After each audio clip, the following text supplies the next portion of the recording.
Hi, Story Gordon here. How's it going? Me too. It's going pretty well. If you take a close look, you'll notice that I'm older than the average speaker. I'll be 82 in a few weeks. I've been speaking since 1957 when the Air Force decided I was going to be a technical instructor, speaking 6 hours a day, 5 days a week. I did that for 2 years. So I don't have a problem speaking. What I have a problem with is some of the BS, that is the bloviating silliness that people spout about speaking. Speaking is very simple, but it's not easy. Today's topic is the fear of public speaking, an issue I find problematic, not because it doesn't exist, but because I don't see it as a fear. It's an anxiety. And anxiety is a common human condition. To me, fear is something that has a potential mortal outcome. And the only people I know who die while speaking are stand-up comedians. And that's a venue I have avoided because it's not part of my skill set. Let's talk about speaking anxiety, causes and cures. It's pretty simple. The first cause is motivation. Most people don't want to be public speakers. Leave them alone. If you don't want to be a public speaker, don't do it. And don't let anyone talk you into it. On the other hand, if you want to be a public speaker, do it. And don't let anyone talk you out of it. Once you feel the motivation, that is the desire to speak, you'll feel anxious early on and maybe later on.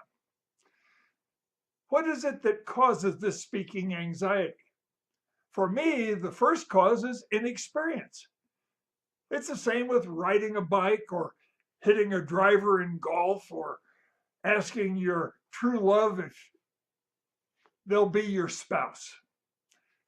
Anxiety is brought on typically by stress, and stress is caused by uncertainty. So, the way to overcome inexperience is to get experience. There are many ways to do that. There are courses around, there are coaches. Toastmasters clubs are a good place to start. Find one you like. The more you speak, the more natural it will become. I still speak today. I've been speaking for more than 60 years. I've been serious about it, but I still practice.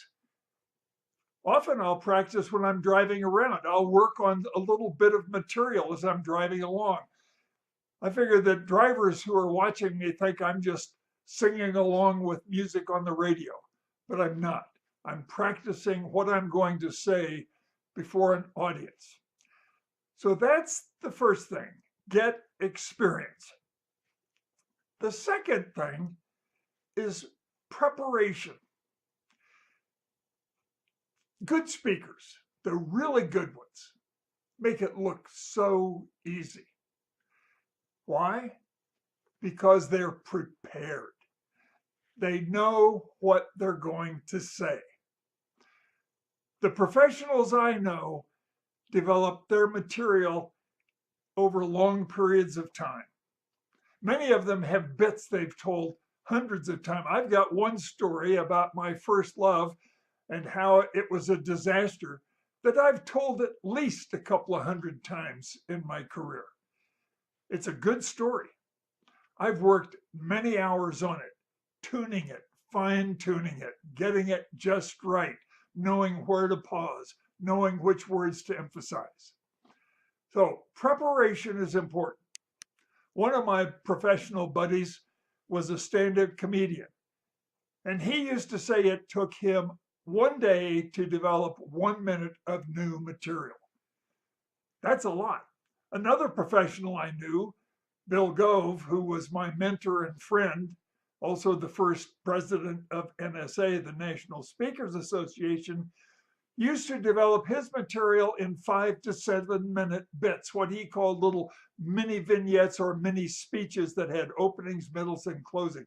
And he tried to develop one a week. Think about it, spending 5, 6, or 7 days developing 5 to 7 minutes of material. Now, if you want to be a full-time professional speaker, and I was for about 20 years of my 60 years of speaking experience, you'll work long and hard to develop your material. So getting those two things out of the way, motivation and experience, and moving into preparation, being prepared to know what it is you're going to say next. The next cause of speaking anxiety I see is what I would call incompetence. And what I mean by that is not knowing the difference between speaking and talking. We're all talkers.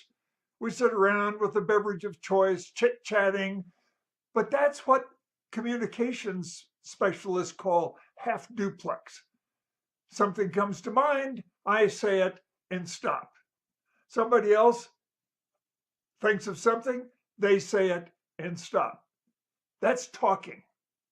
In speaking, you're putting together a program where you have something to say, and you're going to say it in a sequential manner. And people aren't going to be speaking back to you during the program unless it's a workshop or a training session or a seminar. But if you're giving a speech or a presentation, that's broadcast communication. You're going to stand and deliver. Then after you've delivered, there may be questions and answers. But the speaking program that you're going to give as a monologue must be prepared and delivered anticipating what people might be thinking, because they're not going to be interrupting you during the program. There are other things, self-doubt. People aren't going to like me. I'm not going to be good enough. I'm asked by speakers on occasion, well, how do I influence an audience? And my simple answer to that is, how can you not?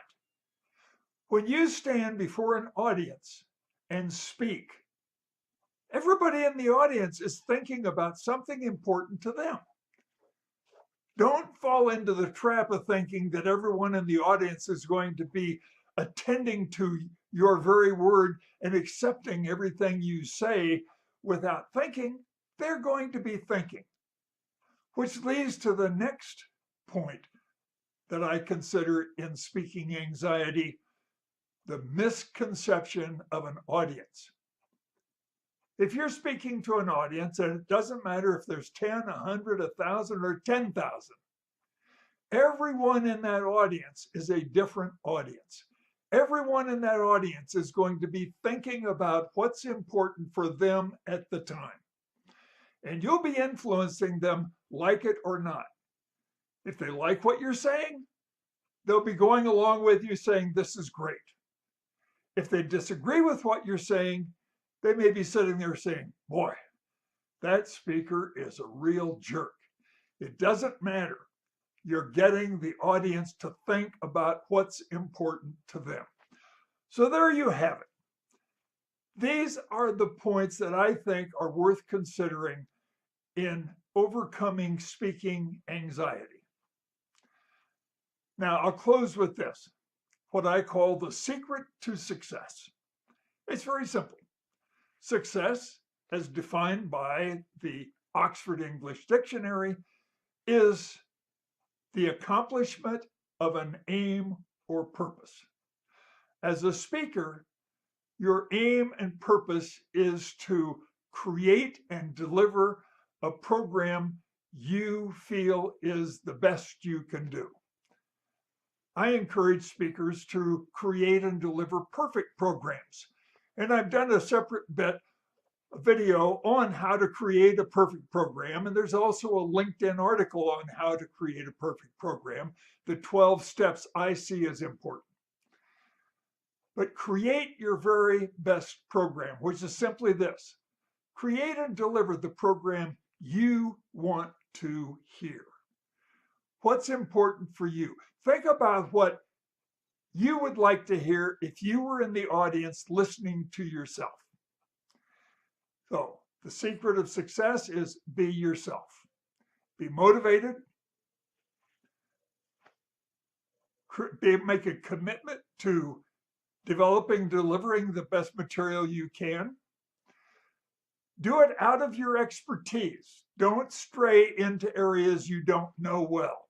Your audiences will know if you're going beyond your knowledge. And finally, be persistent. Never give up. That's it for this video. This is one of more than 180 videos in my YouTube channel. Most of them are about speaking. Some of them are about success. But whatever you do, whether you look at another one of my videos or not, thanks for stopping by.